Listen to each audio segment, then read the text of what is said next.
includes reproductive health. So the provision actually says everyone has the right to health. In fact, it says every citizen and permanent resident has the right to health care, including reproductive health. The right to personal security. So the right to personal security also says it protects people from violence. It also says that everyone then has the right to make decisions about their bodies, about reproduction. So it's more or less about bodily autonomy and integrity. Although this right, the Constitution then limits this right and says that this right is subject to other rights. We'll talk about what that means. It also talks about the right to equality and non-discrimination on many grounds, including sex and gender. The right to life, the right to human dignity, like I said earlier, that also includes freedom from torture, inhuman and degrading treatment, the right to privacy, the right to found a marriage. So in this case, the provision prescribes that the minimum age of marriage shall be 18. So it says everybody who has turned 18 has the right to marry. There is a limitation as well in this right because it says men and women, which means that it excludes LGBTIQ individuals from the right to marriage, which is an issue, but that is the what you call it, the internal limitation that is there in the Constitution. But you have freedom of expression and information as well that are relevant to sexual reproductive health rights. Because remember, we talked about the right to making informed decisions about reproduction. So therefore, to be able to be informed enough to make good decisions, you have the right to be to have that information provided. And the right to expression also means the right to receive and to give information. A lot of these rights have been developed as well through court decisions that have happened even before this new constitution of 2013, and also the application of international law. So the courts are the ones, apart from what's contained in the constitution already, the courts also have the duty to interpret international law in a way that expands or makes the rights that are existing clear. The Constitution of Zimbabwe has a provision that says that so the rights are contained in Chapter 4 of the Constitution. But Chapter 4 itself says the rights that we have listed here are not the only rights that exist. So it means that even if it's not listed in Chapter 4, if you are able to demonstrate, this is now when you're going to court, if you're able to demonstrate that there are certain rights that have been breached because of your status or whichever, that are not listed there, but are worthy of protection. The state or anyone who's opposing cannot say, no, but we don't recognize this because it's not listed, because the Constitution itself says we recognize even rights that are not listed here. So this is where the international treaties also come in. Now the courts can then say, okay, what does it mean to have human dignity? And then they look at the general comments, they look at decisions from other courts, they look at the decisions of the UN or the African Commission to then come up. So that's also how some of these rights are then developed over time. So having looked at, the basis of the rights or the laws, we just had a sort of an overview of some of the key legislation that has been put in place over the past 20 years. So it's not every law that's listed here, but some key laws that affect SRHR. And this has been done to conform to constitutional values. So we know that the Zimbabwe Constitution was enacted in 2013, but in some quarters, we still call it the new constitution because it has taken quite a long time for it to be translated into the laws. So there are laws that were all existing before the constitution, and then there are laws that are being made. So what is supposed to happen is that there has to be a process where all the laws that were pre-existing looked at to see if they comply. So some of the changes that have been made are to comply with the Constitution. Some of them are also in line with commitments that Zimbabwe has made internationally or regionally. For example, the SADC model law. So there's a SADC model law on child marriage, eradicating child marriages. There's a SADC model law on gender-based violence. So the first law that we're just looking at, in 2020, the government amended the Education Act. So this is relevant for young people. And the Education Act has quite a few provisions that develop sexual reproductive health rights for adolescents, for teenage young people. So it essentially provides for the re-entry of pregnant girls and adolescent mothers to school. There've been policies that have been used in the past, but not very clear and direct, and not everyone was applying them. So the Education Act amendment clearly sets out the right to education and sexual reproductive health rights, and therefore provides that pregnant girls be able to continue education or to come back to school. It also states the obligation of the state to provide menstrual health sanitary wear. I don't know if we know this, but there's been a lot of advocacy around provision of free menstrual health wear. So in case you didn't know, there is an actual provision that says the state is obliged to provide this. Whether or not it's happening in reality is another question. There are provisions around non-discrimination in line with the Constitution. So it says that there shouldn't be discrimination on those grounds, including gender, pregnancy, marital status. That means that girls, for example, that would have been victims of child marriages are not precluded from going to school because of that status, as an example. We have the Marriage Act. So the Marriage Act did two big things. The first one was to establish the minimum age of marriage, of all marriages now.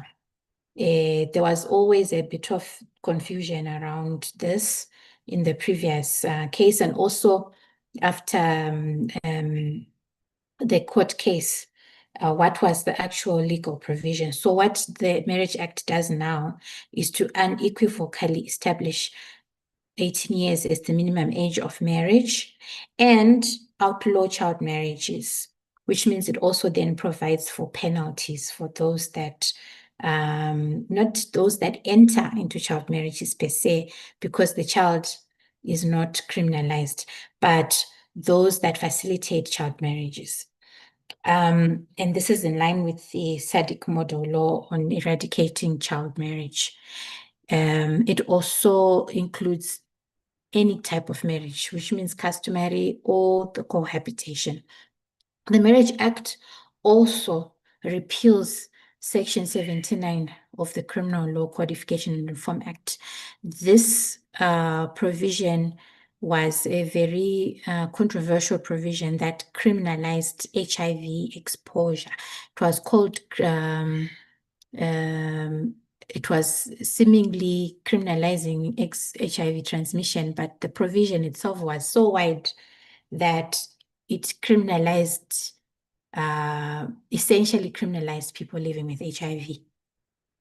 So these are some of the laws that have been put in place over the past 20 years. Some key court decisions over this period. I briefly spoke about the child marriage judgment. But the earliest case there is the Mildred Mapingure case, which is a very famous case around there was issues of access to abortion, to safe abortion after sexual violence. But the biggest issue in terms of progress was the recognition by the court that the state has the duty to provide emergency care for rape survivors. The other important thing about this case is that even though it did not provide a remedy in terms of access to safe abortion, the decision of the court highlighted the deficiencies that exist with the abortion law. We'll talk about that in a moment. Then the case of Muzuru, what we normally call the child marriage case, essentially the court outlawed child marriage. If you know that there were provisions in the Marriages Act that allowed child marriages with a minister's consent, with parental consent, but this decision unequivocally outlawed child marriage. Then in 2019, the case of Nathanson and Mteliso versus Mteliso, the High Court in Bulawayo upheld the rights of a transgender woman to dignity and awarded damages for police abuse. So this is important in highlighting that the right to dignity applies to everyone. Even though we remember I spoke about restrictions on marriage and all of that, but all the other rights that are in the Bill of Rights don't have restrictions in them, which means everyone has the right to human dignity. And what this court decision did was to confirm this with respect to a transgender woman. It's important, especially in a society where there are certain communities that have stigma or are targeted by the law. The most recent case is the case of Wilson and another versus Minister of Health and Childcare and another. And in this case, this is a case relating to access to safe abortion for young people and for women that have survivors of sexual violence that hasn't or had not been considered as sexual, unlawful sexual conduct that would have qualified them to have a safe abortion. So in this case, the High Court declared that those provisions that don't recognize statutory rape, I call it statutory rape here, it's just as it's a general term, but in essence, the law itself, it's the law that targets unlawful sexual intercourse with children, with young people, and also marital rape.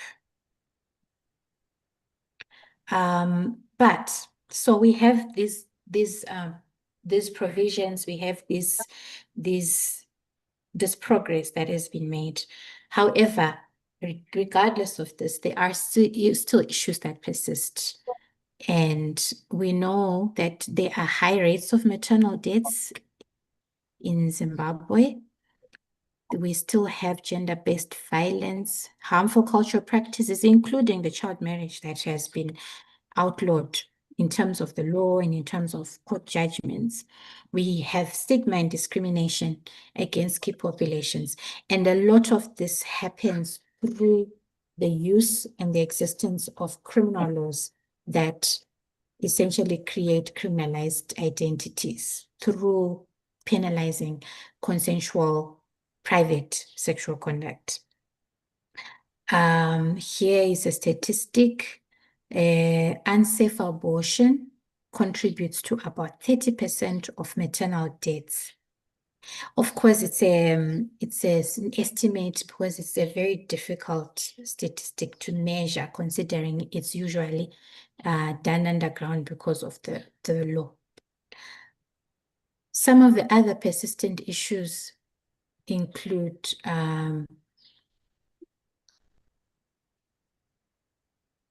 the harmful practices. So I spoke about the child marriage and pledging. So even the Marriage Act clearly unequivocally outlawed child marriage, but before the Marriage Act, there was the Domestic Violence Act, which criminalizes pledging of children. But despite these laws creating clear criminal provisions, the actual implementation is poor. I don't know if there's anyone who's actually ever been arrested and convicted for facilitating child marriage in Zimbabwe. If anyone knows, you can put it in the chat box there, and maybe we can discuss it. And perhaps also as a discussion, why is this? Why is it such a difficult thing to implement? We still have very high GBV rates, even though the law has actually been amended to raise sentencing for rape. And you actually also now have sentencing guidelines that guide the courts and create what they call presumptive sentencing, where it's not a minimum as such, but a general guideline to say if someone has been convicted of rape, we expect that in these circumstances, this kind of sentence is reasonable. But despite all this, the rates still remain high. Some of the other issues, access to healthcare for young people. So there's the law, there's policy, and then there's practice. So when these things differ, confusion is created amongst service providers and even amongst the young people themselves in terms of what is it that they're allowed to do? How are they able to access? So, for example, now we have the Section 70 of the Criminal Law Code, which was amended recently. It sets 18 years as the age of consent to sex. However, there is no age of consent to sexual reproductive health services. But the age of consent to sex naturally becomes the default for service providers. So, well, if you're not allowed to have sex, how are you then having sex? So it then is a barrier to access to sexual health information and services, including condoms. You actually have a provision, which is also another confusing thing. Section 52 of the Medicines and Allied Substances regulations, the ones that regulate how people access over-the-counter medication in the pharmacy. Section 52 limits the pill, the pill that people buy these things over the counter in Zimbabwe. But Section 52 provides a minimum age of 16. And it also provides for criminal penalties for pharmacists who sells to a child that's under that age. So now we have a different age now for something else. Then you have the guidelines for HIV prevention, testing, and treatment, and the family planning guidelines. And they allow medical service providers to determine whether a minor is mature enough to receive sexual health care. So many things they look at, whether the minor will understand. Pregnant minors already are considered to be mature enough. Those that maybe perhaps are in child marriages, but there's no law that is there to guide. So therefore, at the end of the day, access actually depends on the specific health worker and their attitude towards access for young people. So if the health worker is progressive, then you know that there's access. If the health worker is not, then access is an issue. Then you have the Public Health Act. The Public Health Act doesn't specify an age, but it talks about someone with capacity can consent to health services. And we don't know what capacity is. It's not been defined. Generally, in law, when we're talking about capacity, most of the time, legal capacity to make decisions is usually for people that are not minors or persons. Even it also has creates issues for people with intellectual and psychosocial disabilities as well, if there are issues with mental capacity. So there is not clear as well, adding to the confusion. Then the Children's Act also creates an age for access. So all of this contributes to there not being clarity, and clarity at the end of the day creates barriers to access. With regard to women, there are restrictive abortion laws and onerous provisions. So the Termination of Pregnancy Act provides for circumstances in which a pregnant woman will be able to access a safe abortion, which is in instances of where there's danger to physical health, not physical health, which means it's exclusive of mental health, where there's been sexual assault. As I mentioned, there was a limitation on, in fact, there still is, because there is the decision that changed the law is still to be confirmed by the Constitutional Court. And in cases where there's incest and all of that. So even though there are provisions for access, the actual access itself is difficult because there are no guidelines beyond what the law says in terms of what is the process that's supposed to be taken to be able to qualify, or who do you go to, or what do they consider. They've been there are different approaches depending on the service provider. So that was also highlighted in the Mapingure case.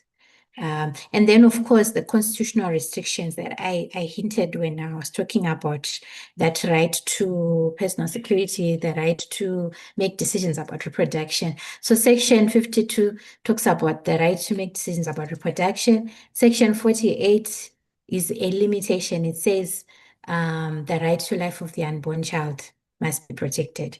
So you could interpret that to say there can never be an access to abortion without restrictions in Zimbabwe. But at the same time, it also says that a law shall regulate termination, which means that it also provides that under certain circumstances, or there are circumstances where pregnancy can be terminated, and it doesn't actually limit the kind of circumstances. Now it's up to the lawmaker to then decide which circumstances are the ones. So that also creates restrictions that increase circumstances where young women in particular end up seeking unsafe abortions. And statistics have shown that restrictive abortion laws don't reduce abortions happening. They only increase the abortions that are unsafe, which increases the rates of maternal deaths and injuries.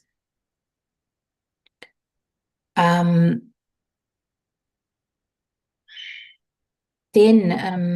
issues of criminalization that I mentioned. Now, these laws that create a criminalized identity that makes it difficult for communities to access services. It makes it difficult for communities to actually also even approach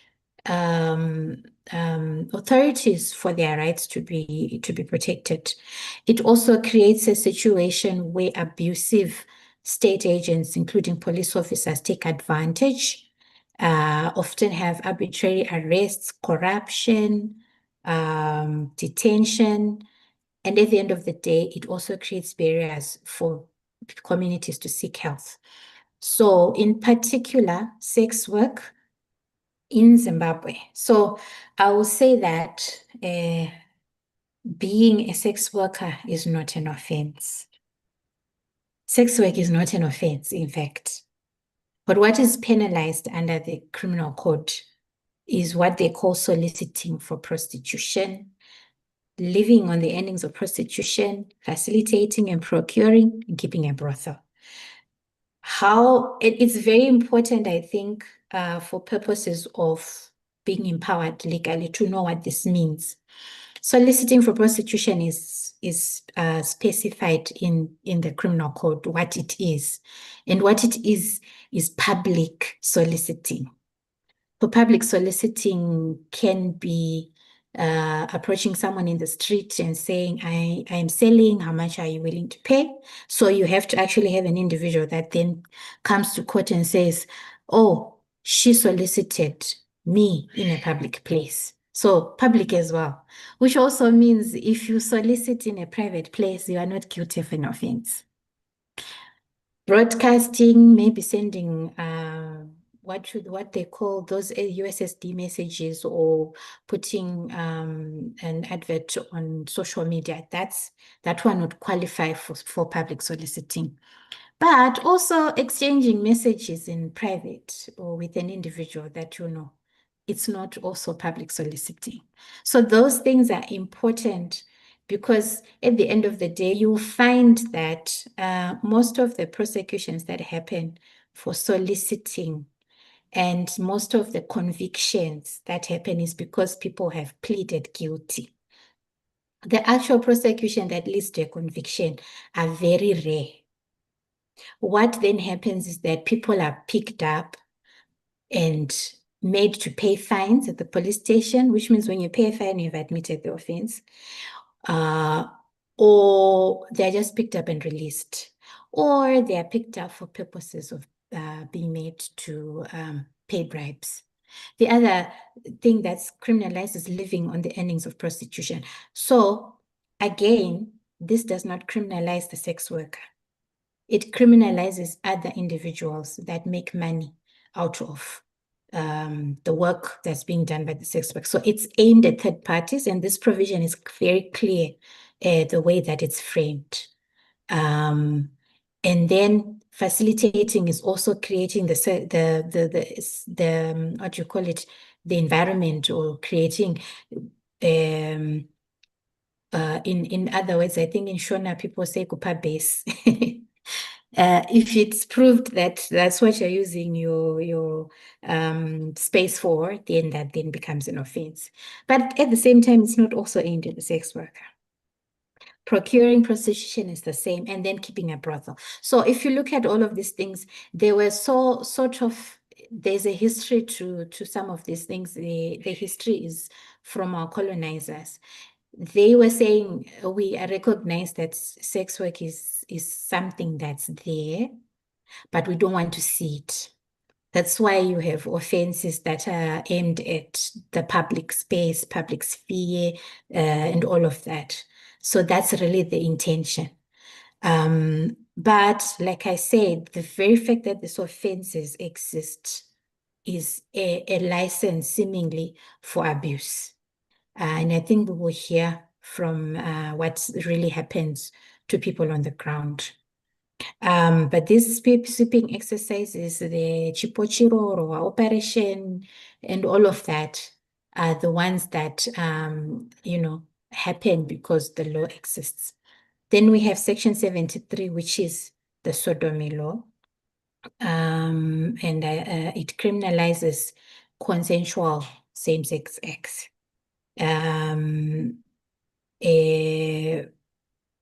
Again, the prosecutions are not common. I don't even know if convictions are common as well. But the point and the effect of the existence of these laws is to enable abuse of individuals. Then you have, so I mentioned earlier that Zimbabwe decriminalized HIV exposure in the repeal of Section 79. But they repealed Section 79, and then there's a new Section 78, which is called deliberate infection of a child with an STI, including HIV. So I think when the minister was explaining the purpose of this law, it was to protect children.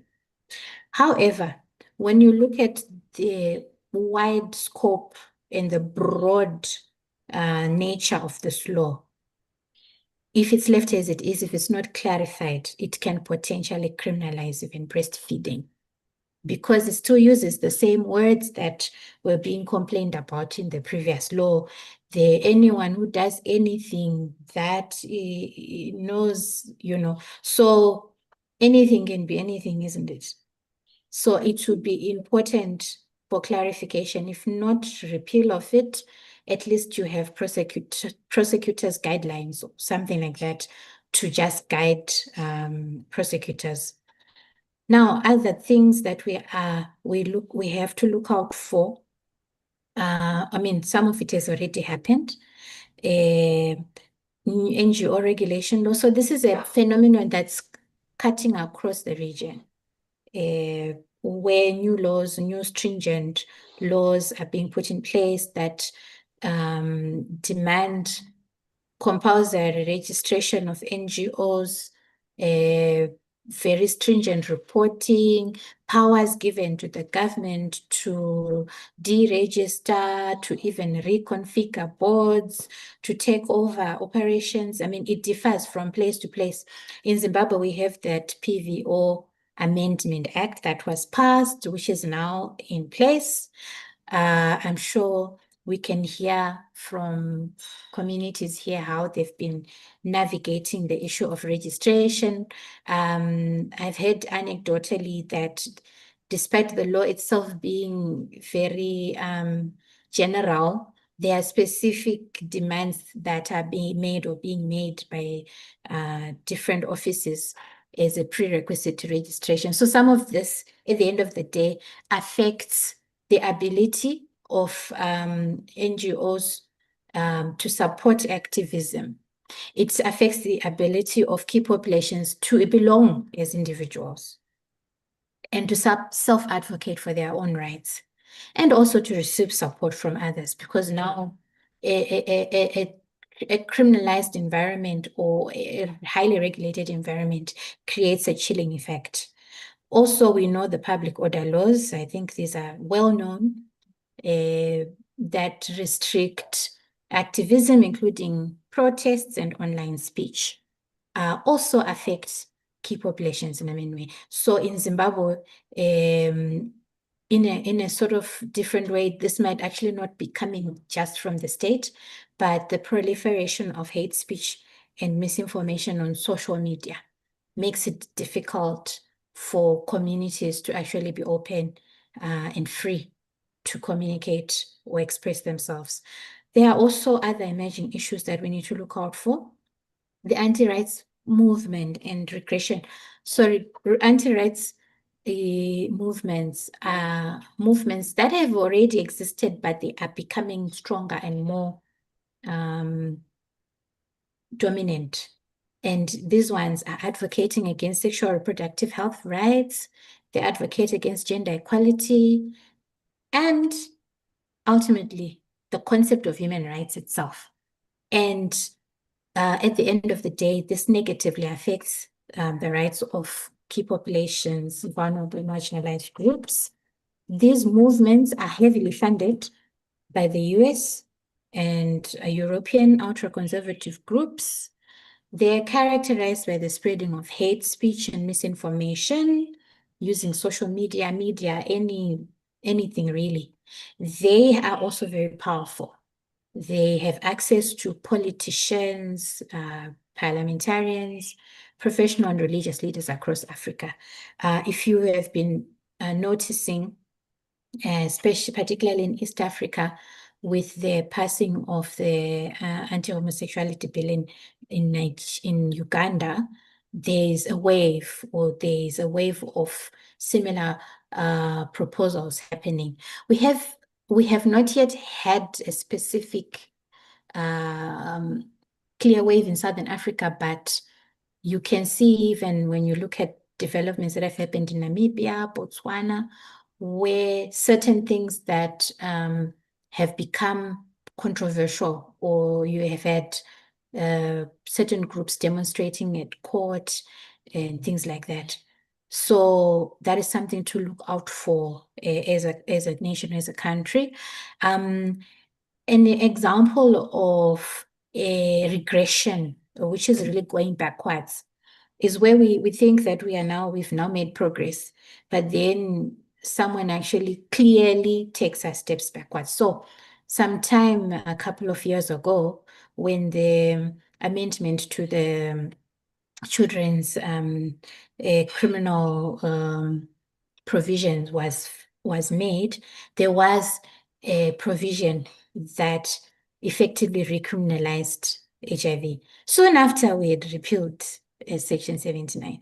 So that provision, it exists already, which criminalizes spreading of STIs. But it had in the past excluded HIV, I suppose because there was Section 79 that focused on HIV. So this new provision then included HIV under Section 78. And the effect of it was to bring back HIV criminalization. So the question was, the repeal doesn't even have 2 years. So the question that you'd obviously ask is, where are we going? Why are we going backwards? So that you'll see more of as we go with the rise in the anti-rights movement.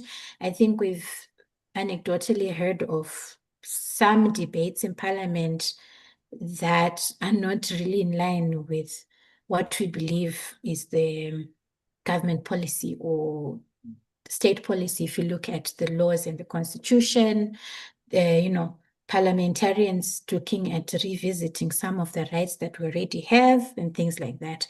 We can also look at the resistance to the child marriage law reform. There is a reform in terms of the law, but the actual implementation, that resistance could also be it's an example of regression. So the other bad news is that there's no more funding. If you look at that table, looks at the government aid from the US in 2023. And you see Zimbabwe at the top there obtained 140 million in HIV funding from United States government, either through PEPFAR, US Department, other sources, and 5.5 million for family planning and reproductive health funding. We know that this is no longer available, and therefore it means that the funding available for healthcare has been drastically reduced.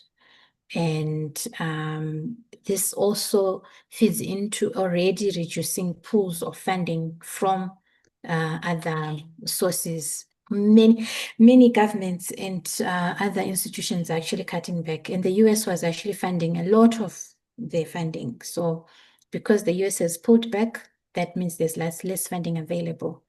And some of the effect of that, of course, is the cutting in certain programs or scaling down on certain programs, including key populations. You have conversations about whether we should continue to use the word key populations, or should we change? Should we continue to focus on certain groups? So those conversations happen because there is very little funding available. So having outlined all of this, do we just put our heads in the sand and say things are bad? Let's wait until it ends, like COVID. Or do we take steps to respond to the crisis? So this is what I think. I think that there's a lot to build on. A lot that has been developed, a lot that has a lot of progress that has been made. through the years. So there are human rights principles that have become sort of cut in stone, like the right to equality and non-discrimination. This is either even the law itself now says so, this court decisions that we now talk about as part of life. You have a progressive constitution in Zimbabwe. Yes, sometimes it feels like it's just on paper, but the very fact that there are provisions that are direct, it's very rare. I think there are only a few constitutions that directly recognize sexual reproductive health rights, and Zimbabwe is one of them. And so this is a very, very big rock to step on, to reinforce and to ring fence as we structure our responses to the crisis that we're facing. Another opportunity is the government's seeming willingness to be party to international human rights norms. Whether, like I said, implementation is always the issue, but on paper, Zimbabwe has signed quite a lot of international instruments. The constitution itself is really sort of a codification of a lot of them. That's something to build with. And I think advocacy has to continue to be done to ensure that this continues to be the fact, especially in the face of this emerging anti-rights movement that I was talking about. We also need to take advantage or take charge of additional advocacy and regional advocacy, including litigation. Because of the international human rights norms, it means that there's a lot of regional opportunities that arise. Also, the Constitution also gives a lot of opportunity for constitutional litigation itself. The one thing which is a minus but a plus as well is what I said before, that we still continue to refer to the Constitution of Zimbabwe as a new constitution, because there are many provisions that have not actually really been put to test or implemented. That's a negative, but it's also an opportunity, because for us, in terms of advocacy, how do we test the strength of a provision? We go to court, or we even approach Parliament and say, look into this issue. I think that we must continue to have an empowered community, and a community is empowered through knowledge, through awareness, through educating. Let's educate ourselves. So we have all these provisions that I was talking about. How many of us know all of these things? I'm sure many of you do, but go back, go and read the Constitution. See for yourself, what rights you have. And I believe that knowledge of rights is so empowering. It means that as a sex worker, for example, if you are picked up and you know that you are not soliciting, or there's no one who can say you are soliciting, there's no reason for you to be admitting to an offense that you didn't commit. But you can only do this if you're empowered. So I believe that continuous empowerment is very, very important to enable communities to resist, to defend their rights, and to continue to self-advocate. One very, very important thing is cross-sector collaboration. So collaboration across the different and diverse communities that we have. As you can see, in terms of the threats that are coming, they affect us all, regardless. So where we can find synergies, it's very important to collaborate. The last thing that I would want to maybe have us think about is, how do we continue to fund the work in the absence of this international funding that's dwindling? And I believe a very important area that we should be looking at is how to advocate for domestic funding. We pay taxes.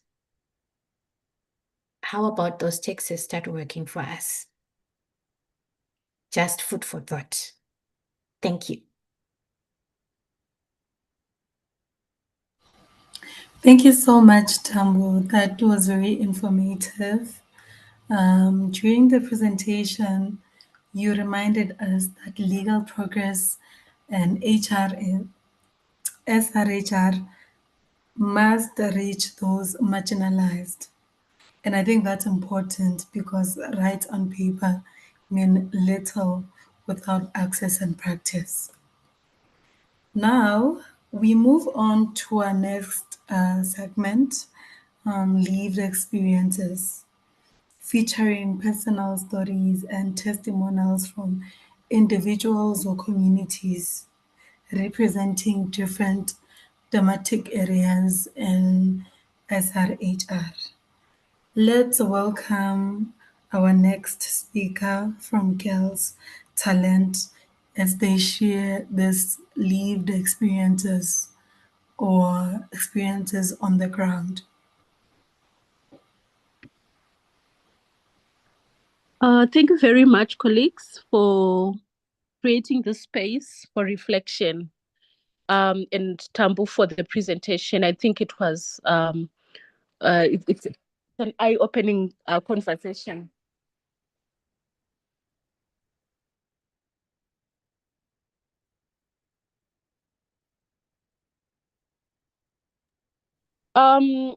Sorry, colleagues. I'm going to invite my colleague Nyasha. I noticed that she's back on the call. She sent us a recording, Nyasha from Springs for Life. We have the recording, but because she's here, Nyasha can actually just share a snippet or experiences, lived experiences from the communities that she's interacted with. She's been kicked out a number of times, but she's back in. I hope that the internet will be able to hold. But the good thing is we do have the recording. So if that doesn't work, we could revert back to the recording. Nyasha, over to you. So this is basically an overview of some of the experiences. She referred to some of the most recent arrests and circumstances surrounding that, and what the individuals who were arrested went through, what gaps they identified, and what other violations they experienced. So Nyasha, over to you.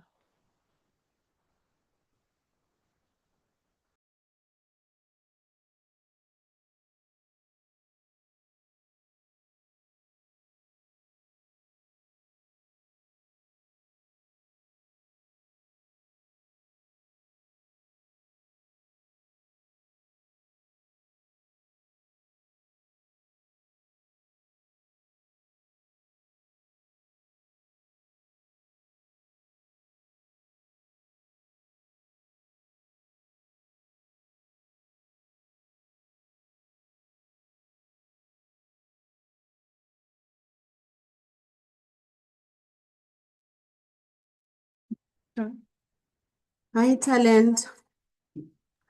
Oh yes, I'm just checking on the participants list. I noticed that Nyasha doesn't seem to be available. I think she's been kicked out once again.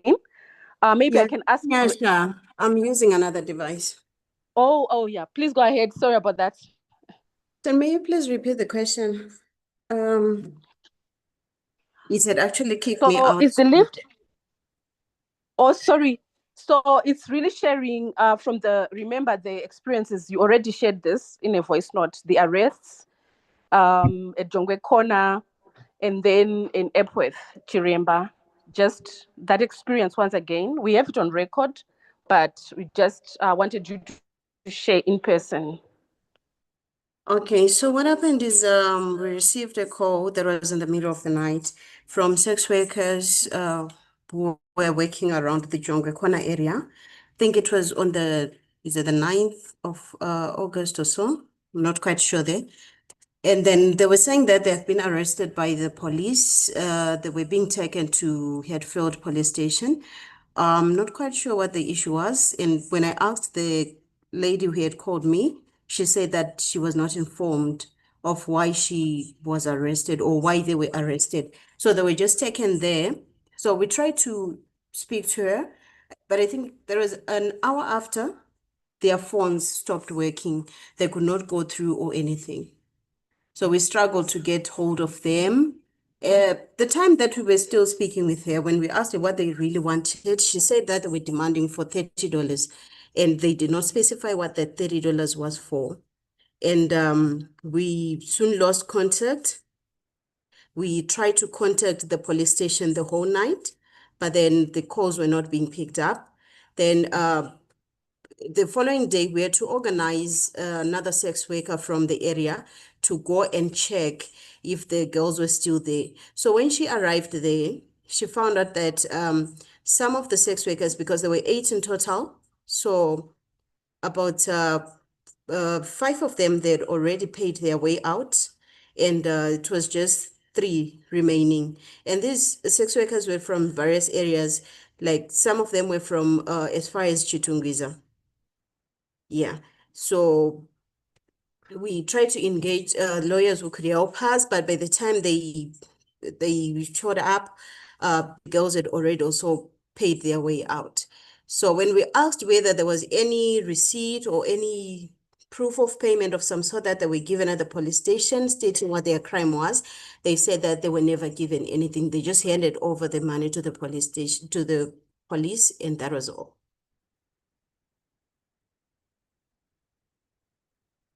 Another incident was that of, I think there were operations that were being conducted. We do not know what the operations were really for. But shortly after, we had some raids at Chiremba, where they were arresting sex workers there. We also had some similar complaints from sex workers around Overspill and the other areas in Epworth. And this time, the sex workers say that the police were accusing them of being responsible for the murders that were taking place in the community. So I don't know how that was linking with the girls or how that was linking with the sex workers. So that's all from my side. Thank you, Sampo.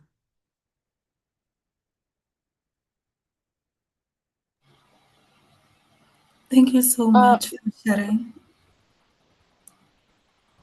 Yes, you can continue. Is that talent? Oh yes, thank you. So I just reflecting on this experience, I think it would be important to look at the layers of violations related to these arrests from the time of arrest until the time of their released. And I think we have an opportunity here to try and track some of the women individually who were arrested, because you'd see that their experiences would differ. Some of them may be on medication.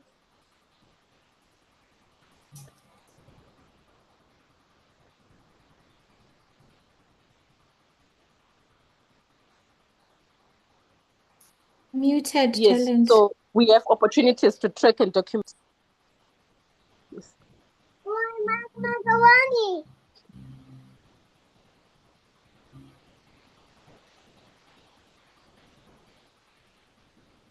Please go ahead. I was just saying that we have a responsibility to document.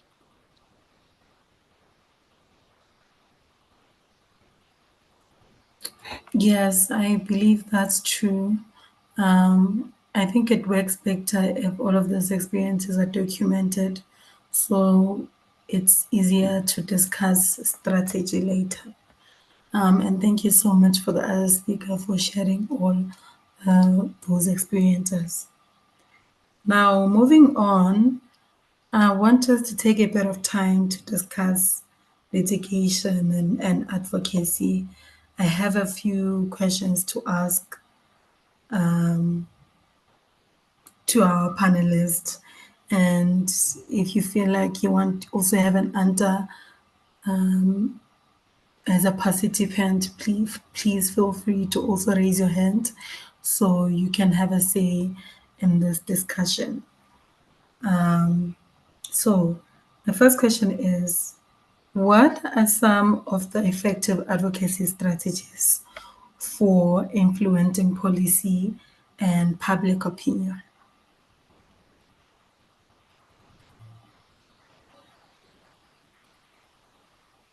Girls, Salk, participants, the floor is yours.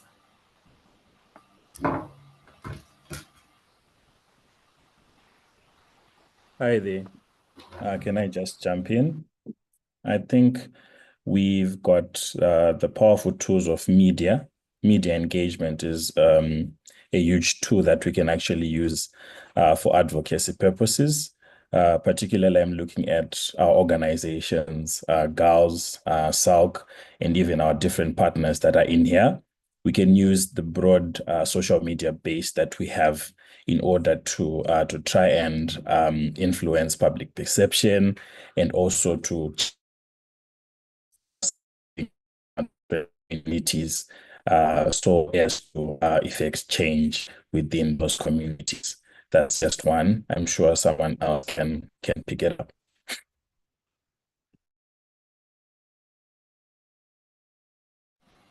That's very true. I do agree with that because my next question was going to be, how does media and digital activism play a role? So yes, I do also agree with what you're saying. And if you can't raise your hand and answer the questions, you're also welcomed to write on the chat box, either comment or ask a question yourself. And Can I add something? I thought I would add, in addition to what Anesu has said, I think what we're doing right now, raising consciousness around the laws, around policies, and lived experiences amongst the communities of LGBTI people, the communities of sex workers, and other communities. It's important because they are the main, or we are the main ingredient when it comes to litigation. Once as communities, we understand what's going on or what will this lead to, it means we're able even to influence and support those taking lead. And also communities are also able to bring in test cases or their lived realities, and they're able to avail themselves as potential litigants. I think we have seen what has happened in Namibia. It's a common person we know in the community and in the activist group who simply availed himself as a litigant, which resulted in a progressive judgment being passed. So I think continuously raising awareness on human rights, on the law as communities is important, and we should continue to do it. Thanks and over. thank you so much, Teddy. I do also agree that when we look at what other countries across the region have already done to fight some of this criminalization, and it does really help a lot. We can look up to them and we do the same strategies and methods that they've used. And this brings me to my next question. What role can strategic litigation play in shaping policy and law?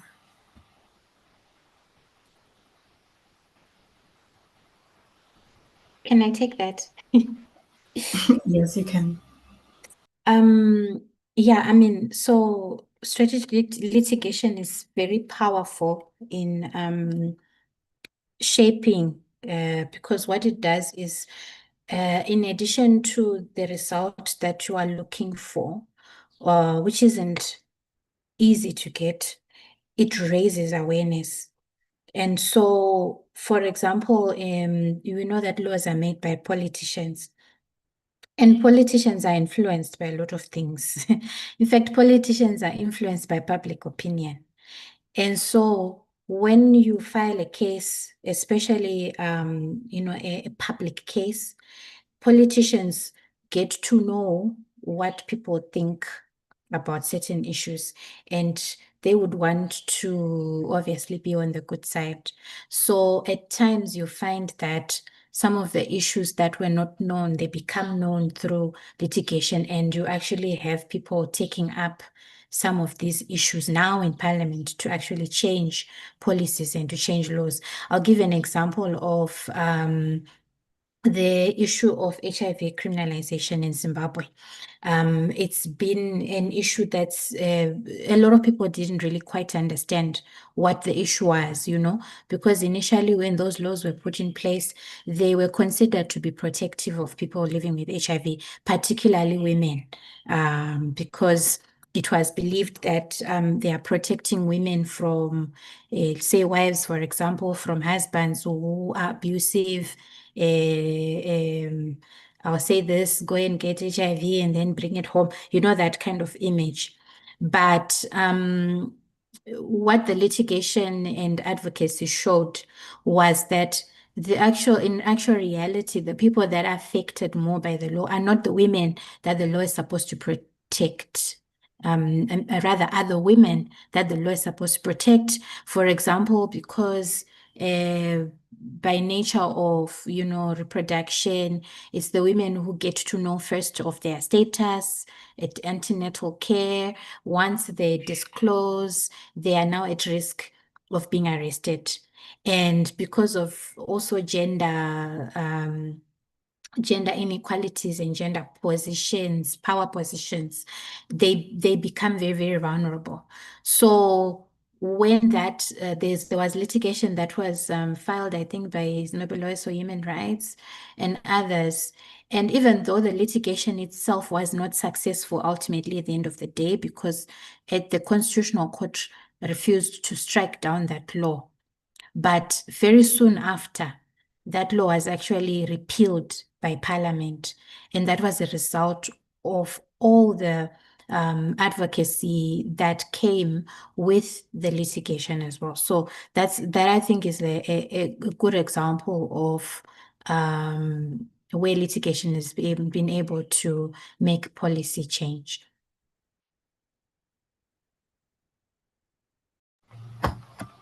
Thank you. Thank you so much, Tambo, for that. And having said everything you've shared now, I want to know then, how do you select the right case to litigate? Yeah, I wish there was magic. So I mean, in an ideal world, you would want to have the right facts that don't are not controversial, that everyone agrees with. Ideally, you would want a person who is sympathetic, that as soon as the judges look at this person, they would be like, oh, no, no, no, no, no, we have to give them. But in reality, it's not always this. It's not always, possible. In fact, especially in this work and in this environment, it's most likely that cases come from someone has actually been arrested. It's an emergency situation. And then you realize, no, but this is an opportunity. Say, for example, a person has been picked up for soliciting. But you will see that there are issues of police abuse here. It's a sweeping exercise where the police have just come and then they've just swept up everywhere. You then see the opportunity there to challenge that practice of the police. And at the end of the day, you will probably end up with a judgment that talks about the police practices as being unlawful. So it may not be a direct win in the sense of you have not been able to get rid of sex work laws, but the win is that you have been able to actually change the law that benefits people that are affected by those laws. So it could be opportunity in terms of situations that arise, but ideally you would want, I think the most important thing, especially when you're dealing with communities, whether they are marginalized, is to have the communities able to speak for themselves and show the impact of the violation on the community. And so, there's that nothing about us without us.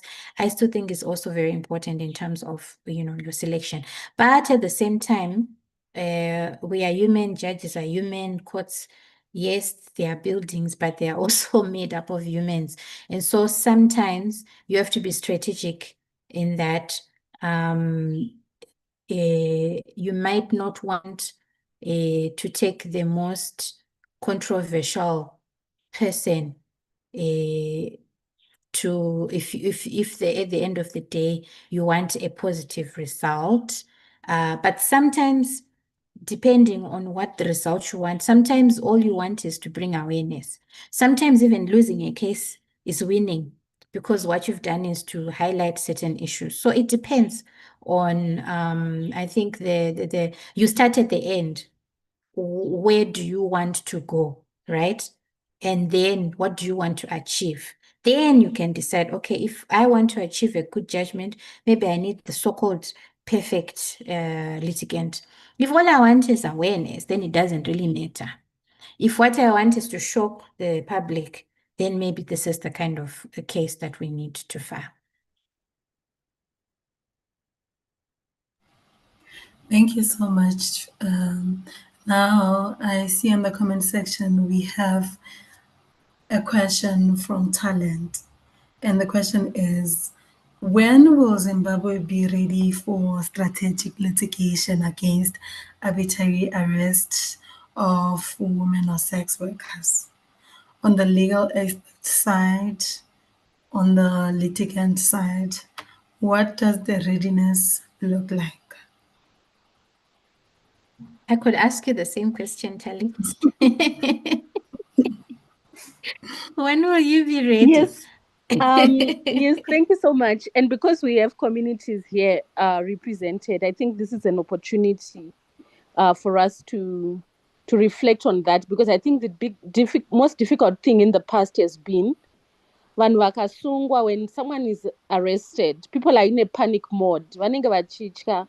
So when they go to the police station, some will give a false name, false identity, false address, and even age and so forth.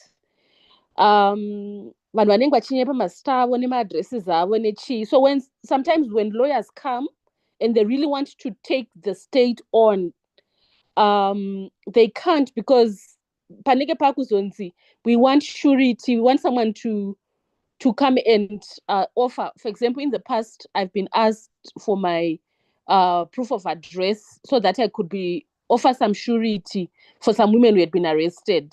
I was willing to do that, only to realize last minute that they'd given false information to the police, which I believe is also an offense on its own. So we couldn't move with that. But they do it to protect themselves. Because munhu anenge ada kuzviprotecta handiti.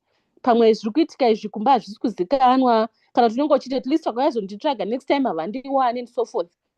But kana munhu achinge anyepa adresi yake, zvinoitawo kuti magweta edu paanenge azouya vachida kutimiririra, vanobva vatadza kuwana pekutangira, because tagara tatonyepa. Saka nyaya yedu inobva haichabuda zvakanaka, because yatangira pamanyepo, pazvinhu zvekuti munhu anenge achifunga takaunza identity yake chaiyo neadresi yake chaiyo zvinomunyudza.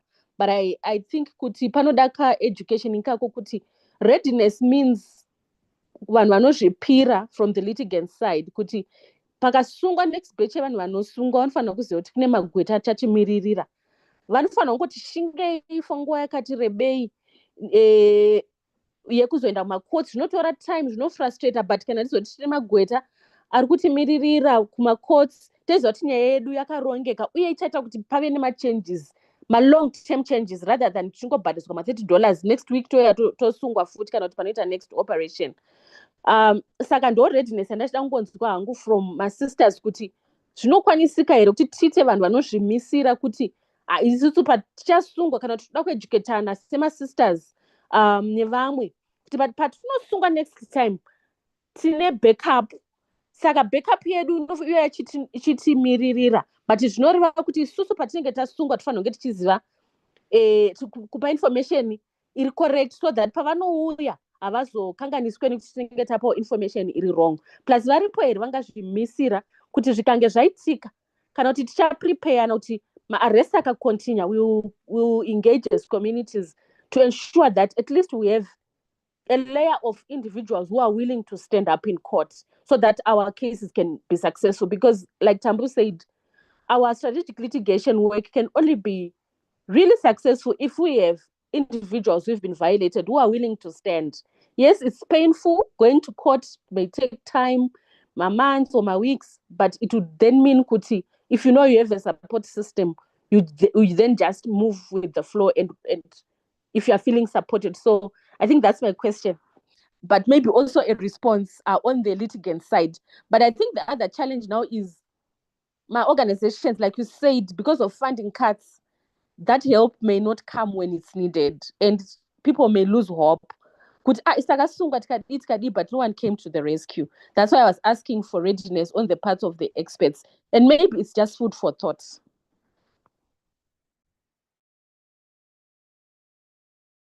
Maybe Precious can go, then I can comment.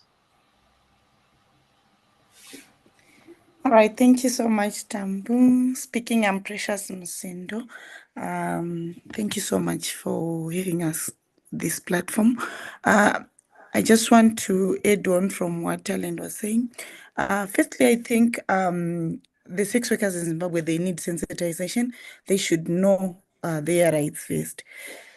Truly, we are having sex workers who are being arrested, but because of panic, they are paying, chokomomwe so that you can continue with your work. But there's need for us to have these sensitizations, sex workers, so that they do understand their rights, and also to have trust, like what I have Talent alluded to say. There's need for us to have trust that if I'm arrested, I'm not supposed to pay anything, and I will have someone who will be standing in for me. So there's need for us, maybe for litigation, multiple trust. Are we going to have the lawyers that are going to be standing in for us? Because as far as I know, from Springs of Life, we are doing a tracking and tracing for the cases that are sex workers who have been empowered to go and report, tracking, tracked. But at the end, we end up not having a lawyer standing in for these sex workers. As we were working with Swala, at times they're always busy. They can't follow cases. So we just need trust. Very, very, very important, Precious. And I agree that, putting yourself out there needs you to know that there's someone who's going to have your back. And I think it's important also for the lawyers that are here.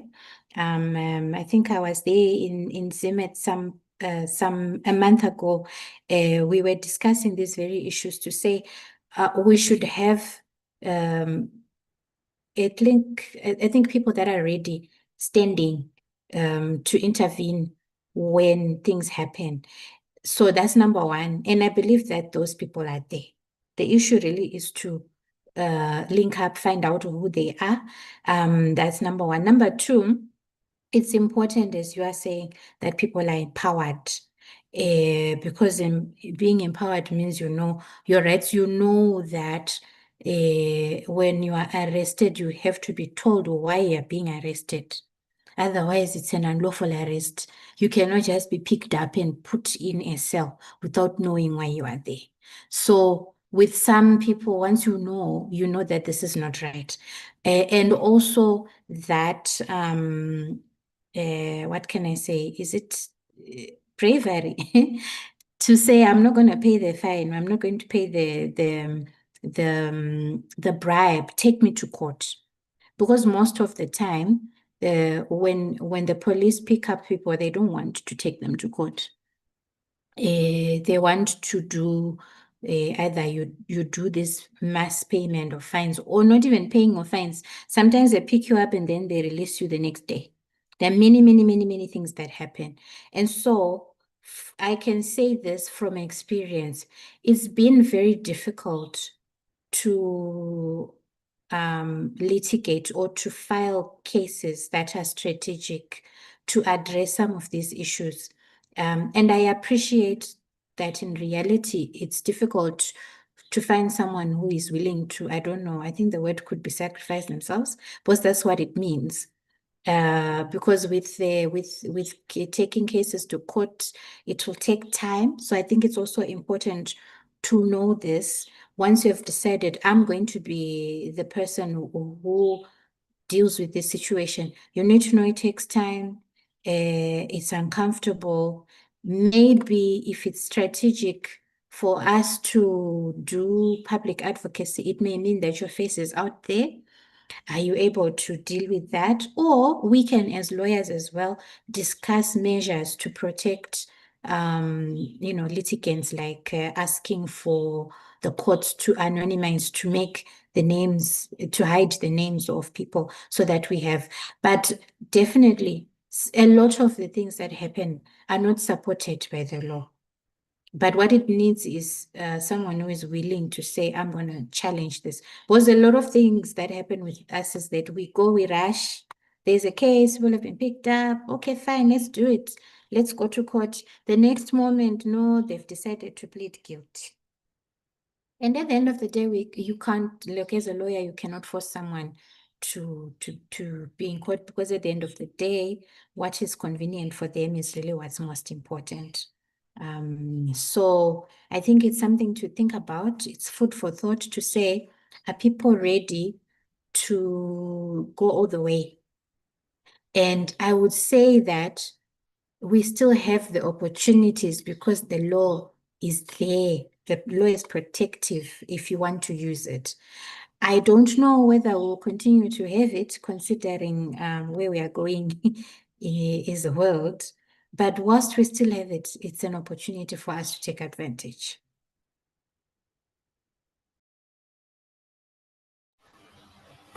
Thank you, Tambo.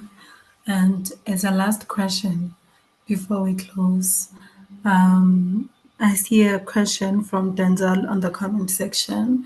I think this has been answered. I'm not sure, but if you have an answer for this, please do say. I'll read it out loud. They said, paying of fines is an admission of guilt. The tricky part is that police will always find a crime for you if you refuse to comply. We have had victims who have experienced such. They were shocked that they were charged with a different crime at the court. How then do we protect ourselves from such situations?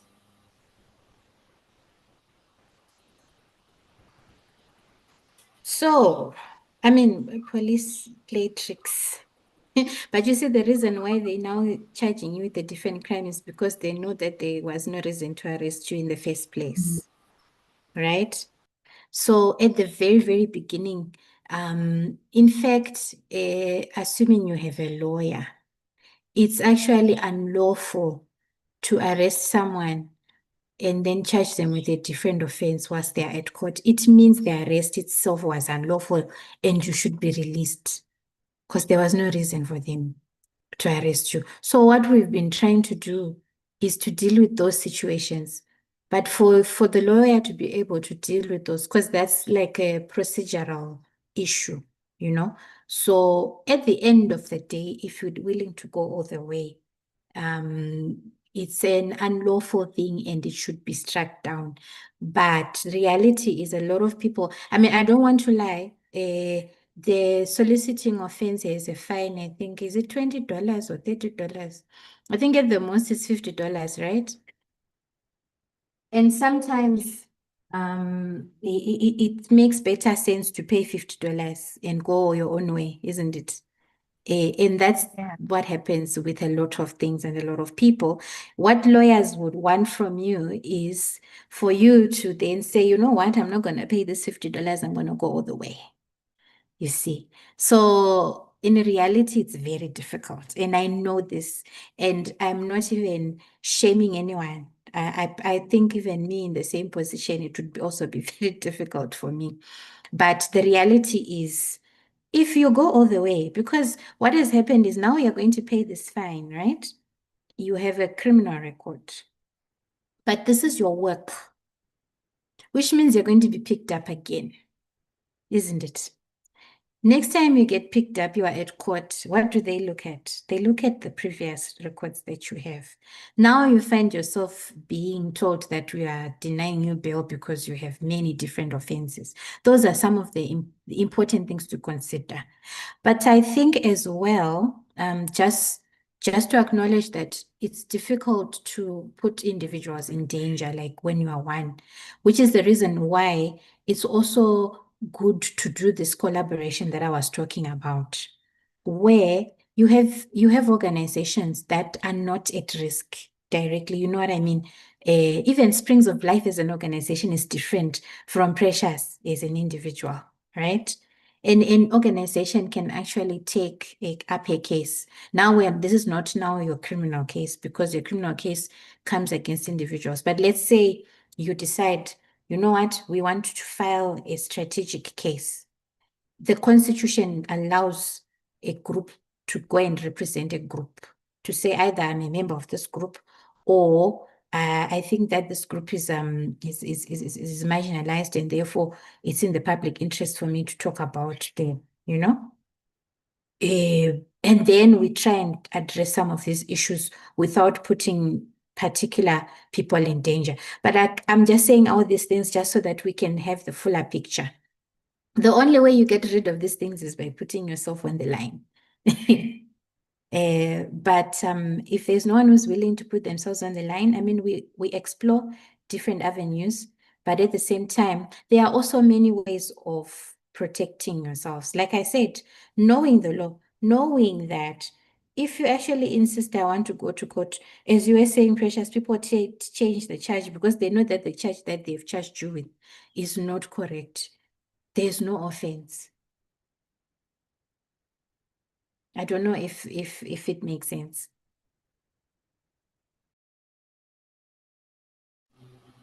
Yes, yes, it does, Tammy. And as we close, I'll also emphasize the importance of collaboration and knowledge sharing among litigators and advocate organizations and communities. You know, we've seen that while progress has been made, key populations still face barriers to their health and their dignity. And together, through knowledge, solidarity, and advocacy, we can push for a future where everyone enjoys their full right. Ultimately, that's where we want to get to.